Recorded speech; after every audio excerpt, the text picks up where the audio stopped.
Olá pessoal, sejam muito bem-vindos a mais um vídeo.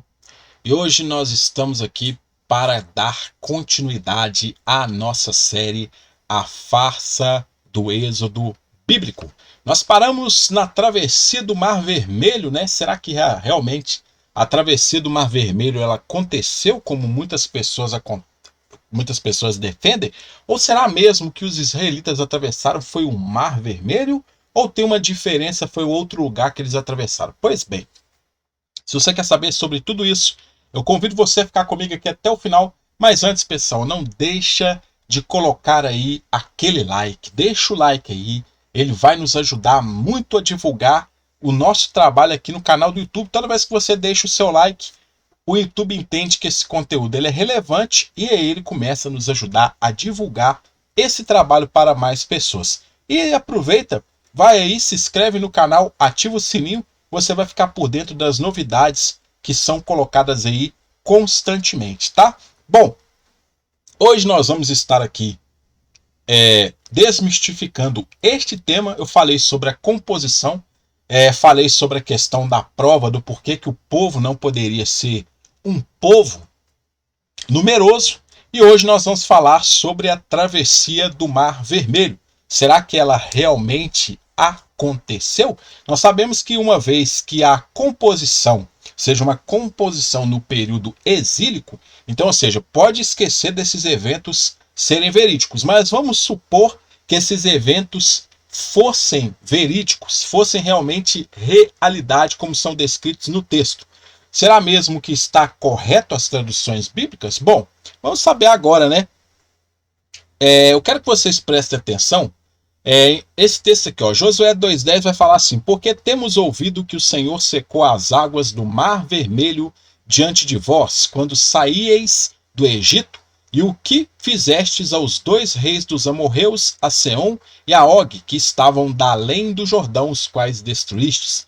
Aí tem uma expressão em grego, que é a expressão erutran talassan, essa expressão em vermelho aqui no grego. Nós temos a expressão em hebraico yansuf, que nós temos aqui, ó, Kil shamaenu et asher robish Adonai et mi yansuf. Então, ou seja, essa expressão yansuf aqui é a expressão que nós vamos pegar aqui em hebraico. Essa expressão suf é traduzida como juncos, fontes.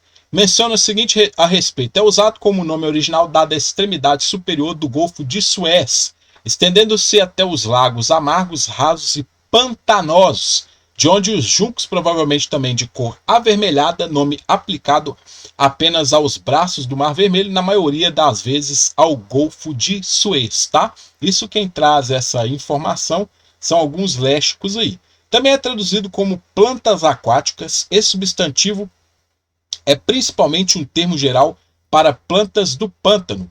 Também pode designar juncos, algas marinhas ou juncos do pântano. Etimologicamente está relacionado ao egípcio tufi, planta do pântano ou papiro, tá? O egiptólogo David Hom, ex-diretor do Instituto de Estudos de Ciências Interdisciplinares e autor de Êxodo, Mito ou História, tá? Ele diz: esta é uma história estranha. Você pode imaginar que cruzar o Mar Vermelho seria uma tarefa muito difícil, mas fazer o mesmo em um mar de juncos seria algo bem diferente. Esta é uma área de pântano e é provavelmente o local da travessia, tá? Como então explicar que o mar teria voltado ao seu lugar e afogado os soldados do faraó? Muitas pessoas vão perguntar isso, né? Ele ainda continua explicando. Ele continua dizendo: se estamos falando de um pântano raso composto por juncos, haveria ali no máximo 2 ou 3 metros de profundidade. Então esse tipo de fenômeno seria fisicamente possível. Na verdade, isto já foi testemunho nos últimos 100 anos. O exército egípcio pode não ter sido completamente dizimado. Muitos cavalos teriam morrido e as bigas ficando presas na lama. O texto não fala de um mar vermelho, como afirmam muitos, mas de um mar de juncos. Enquanto o hebraico cita o mar de juncos se tratando de um pequeno pântano no máximo, o texto grego da Septuaginta traz mar vermelho denotando um lugar fundo. Então tudo é erro de tradução, tá? Enquanto os tradutores preferiram se espelhar no texto da Septuaginta, o texto grego, a tradução do hebraico para o grego, o texto hebraico vai trazer mar de juncos, tá? Vamos supor que de fato esse evento tenha ocorrido na época que muitos acreditam. Vamos supor. Devemos fazer as seguintes perguntinhas aqui. Mas qual está certo? Qual desses dois narradores está certo? O da Septuaginta ou do texto hebraico? Quem que está certo? É no Mar Vermelho ou no Mar de Juncos? O texto hebraico mais antigo ou a tradução grega? Será qual dos dois está correto?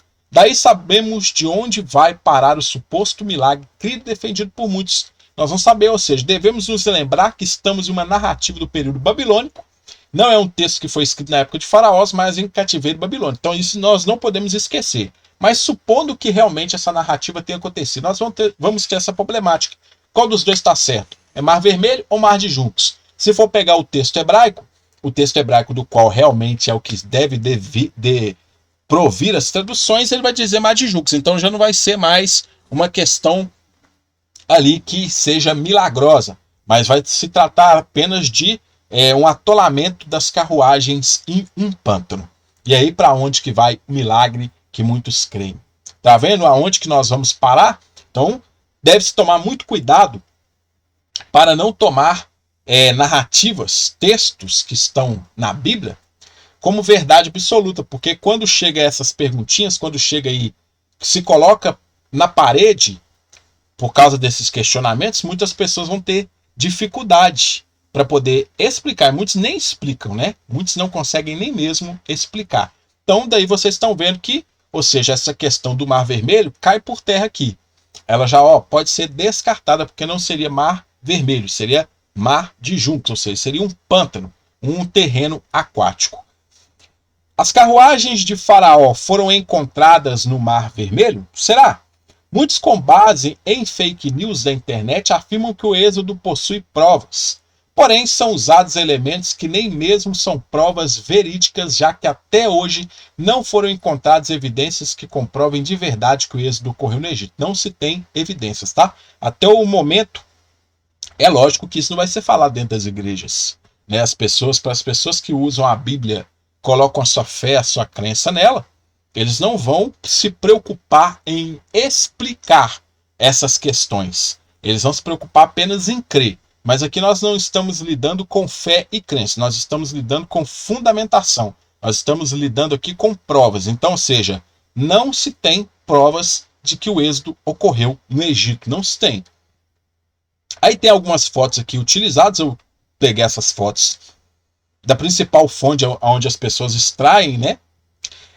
E o que acontece? Essas imagens elas são de um suposto achado das rodas dos carros de Faraó, encontradas pelo arqueólogo amador Ron White.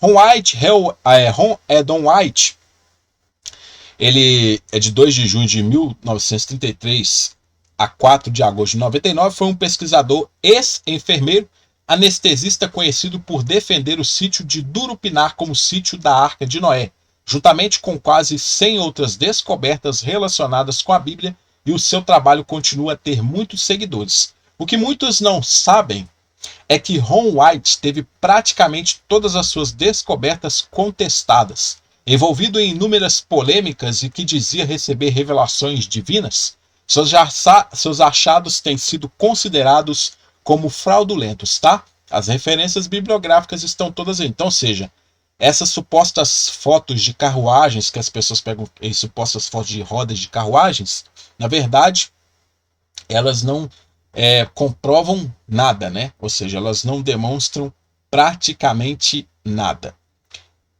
Quer dizer que são fraudulentas, né? Então muitas pessoas se apoiam nessa fake news aí, então eu já estou mostrando que não tem nada a ver. As várias rotas possíveis para o Êxodo. Tem rotas possíveis? Tem. Olha as rotas que existiam na época.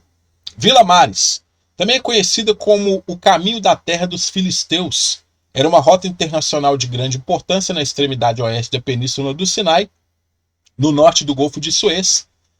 Segue a costa mediterrânea desde o Egito até Gaza e foi usada para propósitos militares. Era lugar que favorecia o aparecimento de vilarejos, uma vez que sua topografia contribuía para isso.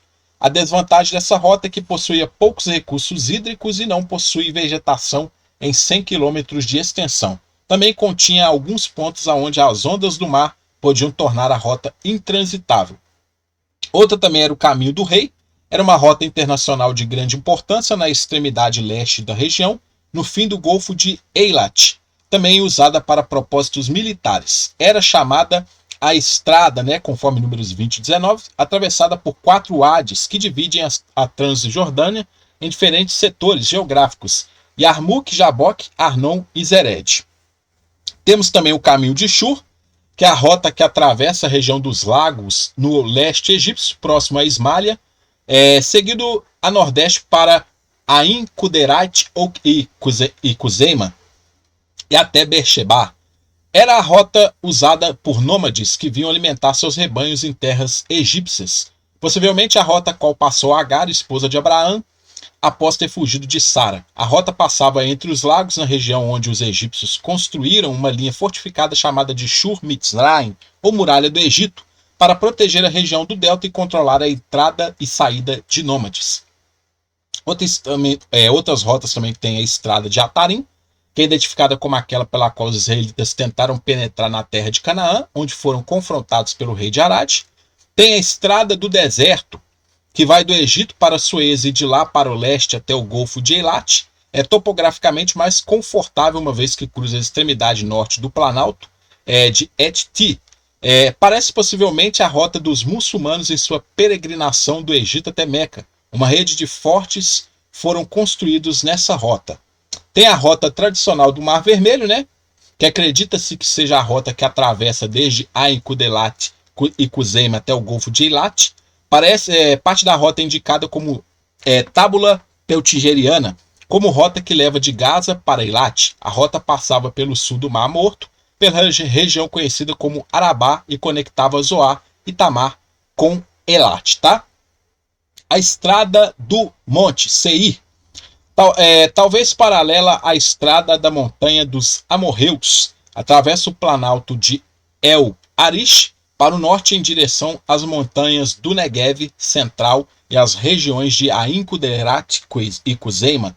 E, por fim, as rotas do sul, que é a rota principal através do Golfo de Suez até o centro montanhoso do Sinai. Foi usada tanto por faraós egípcios para as minas de Serap el-Kadim, que eu explico sobre essa questão também no vídeo que eu falo sobre a existência do Moisés, tá?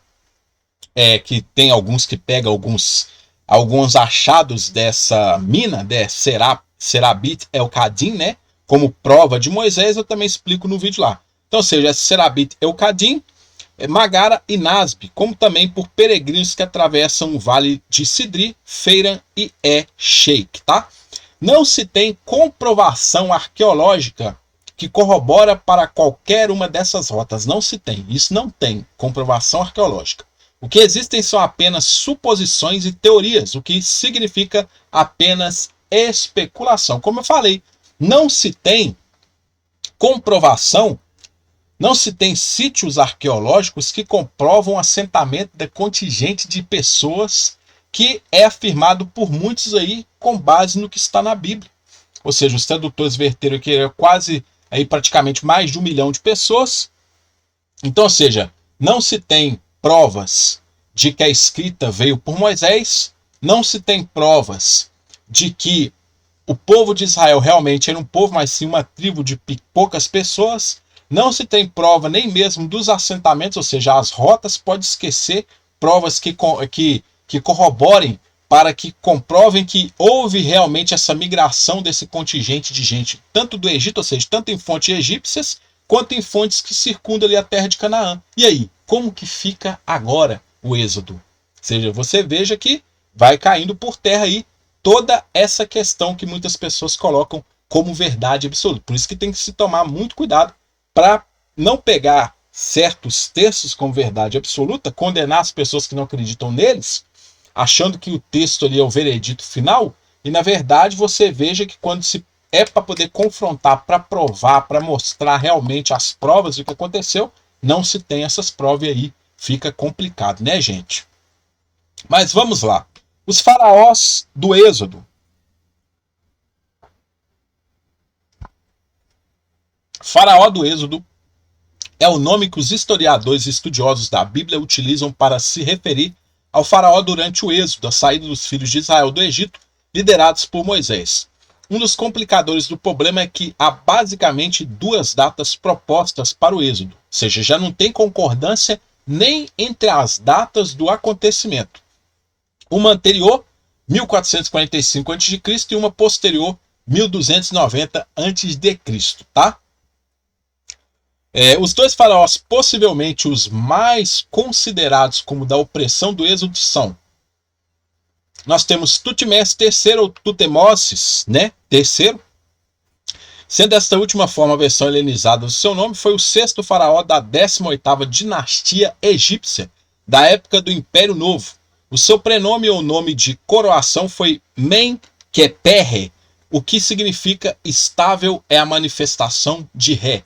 Teoricamente governou durante mais de 50 anos, mas deve se enquadrar neste período os 22 anos de reinado da sua tia e madrasta Hatshepsut, esposa do seu pai Tutmés II, que assumiu o trono durante a sua menoridade. As datas para o reinado de Tutmés III variam segundo os autores. Para Eduard Frank Wendt, terá reinado entre 1504 e 1450 a.C., enquanto que os autores como Nicholas Gimal, Jürgen von Beckerath, Jaromir Malek ou Ian Shaw situam o seu reinado entre 1479 e 1425 a.C. Tá aí a estátua de granito do faraó, tá? Desse faraó Tutmés III. E o outro faraó é o Ramsés II, ou Grande Ramsés II, também conhecido pela titulatura helenizada Osmandias, né? Que tem a escritura também em gregos aqui. Em grego tá aqui para vocês verem também. Popularizado em inglês por Percy Shelley como Ozymandias, foi o terceiro faraó da 19ª dinastia egípcia, uma das dinastias que compõem o Império Novo. Reinou entre aproximadamente 1279 a 1213 a.C., tendo tido um dos mais prestigiosos reinados da história egípcia nos aspectos econômico, administrativo, cultural e militar. Teve também um dos mais longos reinados da história egípcia, governando a nação por 66 anos. Houve 11 soberanos com o nome Ramsés no reino do Egito, mas somente a ele foi atribuído o epíteto O Grande. As referências bibliográficas estão todas aí para os senhores tirarem as conclusões, tá? Aí vocês estão vendo aí a estátua de Ramsés II, para vocês saberem quem que é esse cidadão. A primeira data considera literalmente a declaração de 1 Reis 6:1, de que o êxodo do Egito ocorreu 480 anos antes de Salomão começar a construir o templo em Jerusalém. Isso ocorreu no 4º ano do seu reinado, por volta de 960 da Era Comum. Portanto, o êxodo dataria de cerca de 1440 da Era Comum. Assim, de acordo com essa hipótese, o faraó mais considerado como do êxodo é Tutmés III, que coloca a chegada dos hebreus no Egito no período dos governantes Íquizos, que também eram semitas. Esta conclusão, porém, está em desacordo com a maioria das evidências bíblicas e arqueológicas. As cidades celeiras Pitom e Pi-Ramsés, construídas de acordo com o livro de Êxodo pelos hebreus para o faraó, localizavam-se na parte nordeste do delta do Nilo, não muito longe de Gósen, distrito onde, de acordo com o livro de Êxodo, viviam os escravos hebreus. Está implícito em toda a história que o palácio e a capital do faraó estavam na área, mas Tutmés III, faraó entre 1440, tinha sua capital em Tebas, bem ao sul, e nunca conduziu grandes operações de construção na região do delta. Além disso, Edom e Moabe, reinos localizados na atual Jordânia, que forçaram Moisés a circular a leste deles, ainda não estavam estabelecidos e organizados. Finalmente, como as escavações mostraram, a destruição das cidades que os hebreus afirmavam ter capturado ocorreu por volta de 1250 e não 1400, tá? Então, ou seja, nem entre esses dois faraós que são os mais apontados, os estudiosos eles entram em concordância, ou seja, não existe concordância de qual é o faraó que realmente foi o faraó da opressão. Outros governantes egípcios também que são considerados como faraó do êxodo são os seguintes aqui. Nós temos aqui Amós I, que é chamado de Iames I também, cujo nome significa nascido de Iá. É um faraó do Antigo Egito, fundador da 18ª dinastia. Ele é um membro da Casa Real de Tebas, filho do faraó Sequenenre Tao e parente próximo de último faraó da 17ª dinastia, o rei Camose. Manetão atribui 25 anos de reinado a ele. Ele foi o primeiro rei de Tebas, 1550-1559, depois de todo o Egito até 1525 a 1524, tá? As referências estão todas aí, e aí está a fotinha aí, né, da estátua aí da cabeça de Amose. Nós temos Amenhotep II, que é o 7º rei da 18ª dinastia, filho da grande esposa real Meritre Hatshepsut e de Tutmosis III. Ele sucede o pai após uma provável corregência de 2 ou 3 anos. E Manetão chama ele de Mispragmutosis. Seu reinado está localizado em torno de 1428 e 1427 ali, tá? Até 1400, 1428 até 1400 ali. Então tá a foto aí do Amenhotep II. Nós temos aí Amenhotep IV, nascido provavelmente aí entre 1371 e 1365, morreu por volta de 1338. Amenópis IV em grego antigo, após o nome dado por Manetão a seu predecessor, que não o nomeou explicitamente. Akhenaton, né, ou mais raramente Conaton, é o 10º faraó da 18ª dinastia. Seu reinado está localizado de 1355 a 1337, tá? Tá aí o busto do Akhenaton aí para vocês verem. Tem também o faraó Ai, né, que é a 12ª e penúltima faraó da 18ª dinastia do Novo Unido. Né, Manetão o chama de Ai II, Axerres. Seu reinado está localizado em torno de 1327 e 1323. Muitas incertezas permanecem sobre os eventos deste período contemporâneo com a vida do divino pai Ai e as circunstâncias de sua ascensão ao trono. De origem incerta, mas talvez relacionada à família da Tiis I, a esposa Amenhotep III de Akhmin, ele tem uma carreira ascendente sobre o reinado de 2 de seus antecessores e é contemporâneo da reforma armarniana, tanto quanto o retorno da ortodoxia tebana, antes de ascender ao trono em idade avançada, graças a seu casamento com a rainha Akhesenamun, a viúva de Tutankhamon. Só terá direito ao poder real por 4 anos antes de finalmente sucedê-lo ao general Horemheb, considerado o rei que pôs fim definitivo à era amarniana. Aí a foto do faraó Ai está aí. Embora existam as possibilidades de qual é o faraó do êxodo hebreu, não existem provas conclusivas sobre quem esse indivíduo possa ser, ou seja, não tem provas de quem seja este faraó. Até porque o epíteto do faraó, né, o nome faraó, muitos ali têm a etimologia desse nome como significando a grande casa. Não é um nome específico de um governante, mas se refere à grande casa, se referindo ali à realeza dos egípcios naquela época. Nem mesmo existe consenso sobre qual dos faraós apresentados seja o que realizou a opressão, uma vez que não existem vestígios desse evento em nenhuma das inscrições desses faraós. Então, ou seja, nenhum desses faraós, nenhuma das inscrições encontradas desses faraós menciona um êxodo. E aí, fica complicado, né? Aí vem as perguntinhas. Qual dos governantes é o certo?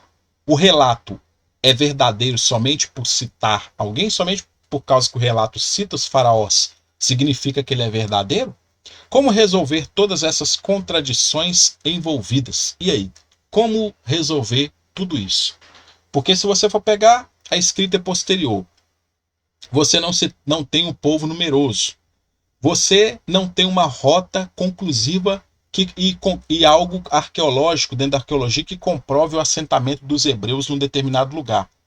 Não se sabe qual é o faraó. Então, ou seja, o êxodo não passa de apenas um mito, lenda e folclore, como mostrei para vocês, até mesmo dentro da própria cultura judaica, tá? Então fica aí esse videozinho de hoje. Nós encerramos aqui essa série sobre a farsa do êxodo. Não deixe de curtir, comentar, compartilhar e coloque aí nos comentários qual que é a sua opinião, o que você achou dessa série, o que você achou desses vídeos. Deixa aí nos comentários dicas para próximos vídeos, curta e também se inscreva aqui no canal. Você se inscrevendo, você vai ficar por dentro das novidades. No mais, eu agradeço a todos vocês por terem ficado comigo até o final. Desejo muito sucesso, um grande abraço e até a nossa próxima oportunidade.